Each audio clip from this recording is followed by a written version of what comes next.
చొప్పదండి నియోజకవర్గం నుండి రెండవసారి ఎమ్మెల్యే అభ్యర్థిగా అవకాశం కల్పించినందుకు ఎమ్మెల్యే సుంకె రవిశంకర్ హర్షం వ్యక్తం చేశారు. కొండగట్టు ఆంజనేయ స్వామిని దర్శించుకున్నారు. ముచ్చటగా మూడోసారి కేసీఆర్ ముఖ్యమంత్రి అవ్వాలని కోరుకున్నట్లు చెప్పారు. దేశంలో ఏ రాష్ట్రంలో లేని విధంగా అద్భుతమైన సంక్షేమ పథకాలు కేవలం తెలంగాణ రాష్ట్రంలో అమలవుతున్నాయని సుంకె రవిశంకర్ తెలిపారు.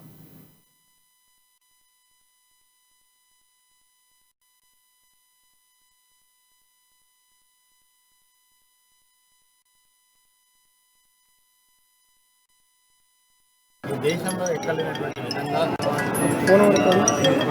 సంక్షేమ పథకాల అభివృద్ధి జరుగుతున్నటువంటి దేశానికి దిక్సూచిగా ఉన్నటువంటి ఈ పాలనలో మరొకసారి ముఖ్యమంత్రి గారు ముఖ్యమంత్రి అయి తెలంగాణలో ఉన్నటువంటి నిన్న ప్రకటించినటువంటి నాతో సహా ఎమ్మెల్యేలందరూ కూడా గెలవాలని చెప్పి ఈ కొండగట్టులో గతంలో ఏ ప్రభుత్వం కూడా పట్టించుకోలేదు. కేసీఆర్ గారు ముఖ్యమంత్రి అయిన తర్వాతనే కొండగట్టు మాస్టర్ ప్లాన్తో సహా 100 కోట్లతో పనులు ప్రారంభమైనవి. అదేవిధంగా మరొక 500 కోట్లు కూడా రానున్న రోజుల్లో చేస్తాం. కొండగట్టును దేశంలో ఎక్కడ విధంగా అభివృద్ధి చేస్తామని చెప్పి కోరుకుంటూ కొండగట్టు అంజన్న